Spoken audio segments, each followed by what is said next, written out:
I hope you can hear the birds tweeting behind me because it's kind of really lovely, lovely noise. Today, I'm going to talk about the one thing that you can do to improve your English. In fact, if you do this one thing, you can actually improve any skill you want to improve. I know it's a magic thing. It's really magic. I'm going to sprinkle some magic dust. So, should I tell you what it is? I absolutely will tell you what it is. You need consistency. You need to do this every single day. So if it's English, you need to do some English every day. Now, this is basically a habit that you need to develop. If you're going to improve your English skills or any other skill that you want to improve, this is the one thing that will make the biggest difference. If you if you create 20 minutes, half an hour every single day to work on your English, I guarantee that your English, if you're in finance, it will compound up.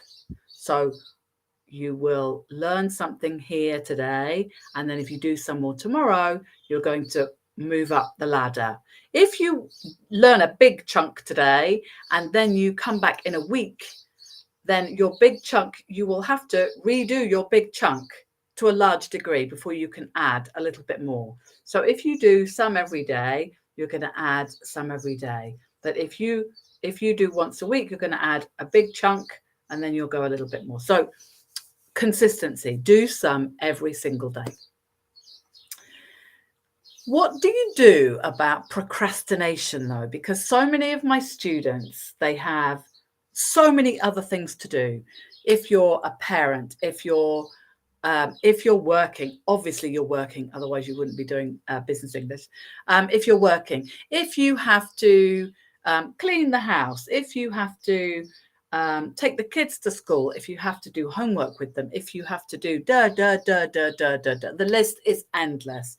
And I absolutely understand that. I am a mum of two beautiful teenagers who find it very difficult to find their homework on a Monday morning. So I have half an hour in my Monday morning helping them, knowing I'm going to have to help them to race around, finding the ruler or the pencil case or the homework they did.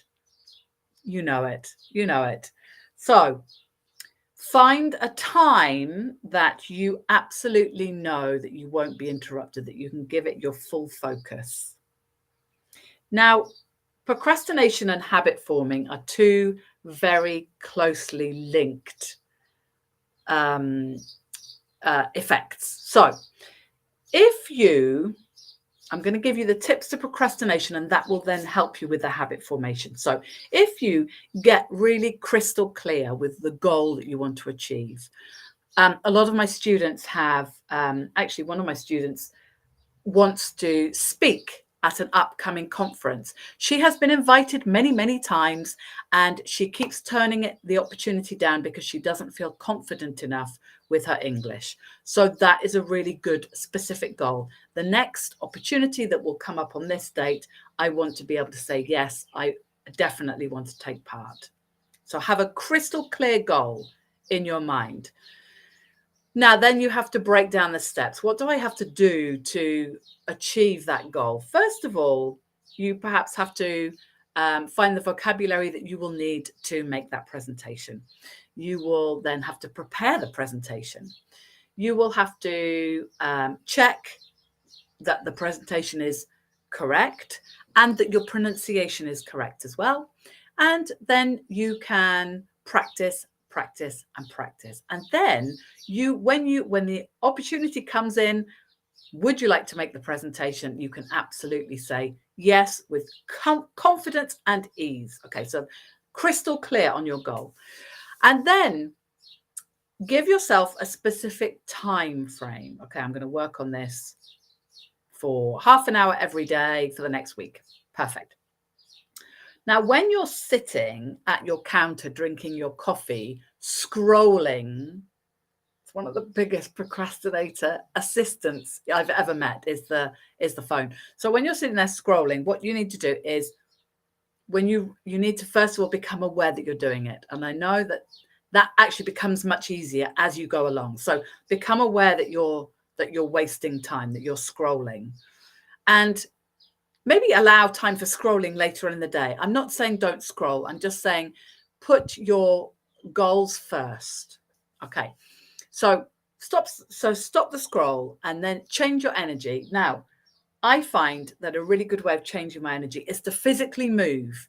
That could be getting off the sofa. It could be just moving into a different part of the house, part of the room. It could be doing something different, maybe making my key to sitting down and doing focused work is to make a cup of tea. I actually have a cup of tea right here. So that's the cue. So when I'm going to do some focus work, I make a cup of tea. I set the computer up while the kettle is boiling, and then I know I'm going to sit down and do it. So set your goal. Focus on actually what you're going to be doing. Change your energy. So get up and move around, do something different. If you can, have like a trigger that means, okay, now I'm going to do some work. Okay. Turn all distractions off. Take your notifications off, silent your phone, anything you need to do. Turn all distractions off. Make sure that you're just going to sit down and do an amount of work. That's it. A lot of people use the 5-minute rule, and I find that so easy to do, because when you say, okay, what I'm going to do, don't really fancy doing this, but I'm just going to start. I'm going to do the introduction. I'm just going to do, I'm going to do write the bare bones for the blog post. I'm going to I'm just going to go online and I'm going to do a post for my social media. Have one thing in your mind, and then you'll find when you're sitting down, it gets easier. So when you have a goal in mind, so for example, I want to organize the presentation that I'm going to be making in May. So today, what I'm going to do is I'm going to sit down and I'm going to decide on the title and just do the bare bones of what's included. Now, you'll find that when you sit down to do it, you'll probably spend more time doing it than just 5 minutes. But just to get yourself going, changing the energy and actually starting are the two most important things. Okay, so this is all to do with procrastination, but it ties in really well with habit formation, because when you have a goal, you decide, right, this is what I'm going to do. This is what I'm going to achieve with my business English. I want to make that presentation. I want to attend a meeting without feeling confused. I want to understand the small talk that's going on around me. I want to network effectively. All of these things are really excellent goals. In order to do those things, break them down. Okay, so say this is what I'm gonna, if I want to do networking, I need some phrases I can use to introduce myself. I need to work on some phrases that other people might use to introduce themselves to me. So start working on these, preparing these, and you will find that when you actually have a goal and you have something that you're doing that is very relevant to that goal, you'll find it's much easier to change your energy, get up, make a cup of tea. As I said, in my case, I make a cup of tea, sit down and just say, okay, today I'm going to just do the bare bones. Tomorrow, I'm going to write the introduction. So then the following day, I'm going to write the main bulk. The following day, I'm going to do the visuals. So these are goals that you can put into place. And then you will find that when you change your energy and you get prepared, you sit down and you have a focused action to take. There you go. You're off. And once you're off, you just need to do this every day for, I think, 30 days, they say. I say, if you do it every day and you have a focused action in mind for every single day. So that means be prepared for tomorrow's focused action. Don't sit there and go, okay, now what am I going to do today? No, that doesn't work. You need to be focused. Okay, tomorrow I'm going to do this. The next day I'm going to do this. If you can, do your big goal and put it into steps that then you can take step one I'm going to do today, or step one I'm going to do tomorrow. Then the following day I'm going to do step two, and then you'll know what you're going to be working on. So that also means that if you finish step one very quickly and very easily, and you want to carry on working, step two is right there. You already know what you're going to be doing, so you could easily move on to step two.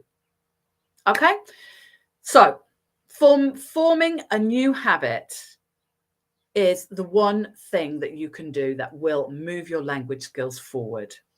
The one major thing. If you can form a daily habit to do some English, doesn't have to be studying. You can focus on your listening skills. You can focus on your reading. So you can do a different thing every day. If you're searching for your vocabulary, then perhaps you can say, okay, I'm going to read about the subject I'm going to present. So I'm going to read a book about, I don't know, negotiating. I just read Never Split the Difference, which is a really, really interesting book about negotiation. So I'll put it in the link. So if you want to go and check out a copy, it's really, really useful if you do a lot of negotiating, which we should all be negotiating regularly. So that's it for today. The one most important thing you can do to improve your English or any skill at all is to start a habit, and do it today. Sit down today and say, okay, tomorrow at this time is really good for me. For me, I get up in the morning first thing. So I normally get up between 5 and 5:30. So that I have my time before the day gets busy to do the action that I want to do the following day. Obviously, there are lots of actions. I'm an entrepreneur. I always have lots of actions to do, but I factor them in during the day. But the most important action is the action that is going to move me towards my most important goal. And I do that first thing in the morning. Okay. So please, I would love any comments. Please let me know when you like to do your focused work, most focused work. If I can be of any assistance, let me know. I just wanted to jump on and share this with you today. So for anyone that's interested, we are running the weekly Business English discussion group, which takes place every Saturday at 11 a.m. Central European time. So it would actually be starting about now, wherever you are in the world, on Saturday, day after tomorrow. I've already set the event up. So if you'd like the link, please reach out to me and say, please give me the link, or just link, and I will send it to you. If you've got any questions, please feel free to ask any questions. I love helping professional people to improve their business English skills. That's kind of my mission. So don't struggle. Reach out and I can absolutely help you to grow your career. I mean, if you feel comfortable speaking English in a business environment, you will attract so many more opportunities. You'll be able to network with many different people. You'll be able to attend and contribute fully to meetings. You'll be able to volunteer to do that presentation, like the student I currently have. She is volunteering to make the presentation that she really wants to make in front of all her peers in her industry. And she's going to do that because she knows she's going to feel more confident when she's speaking English, which she's already doing. She's already feeling more confident now. So it's just knowing the steps to take. So if I can help you, let me know. I have a English speaking course coming up starting on the 6th of April for ladies only, this one. So if you're interested in that, please let me know. Please reach out to me and I will send you the details.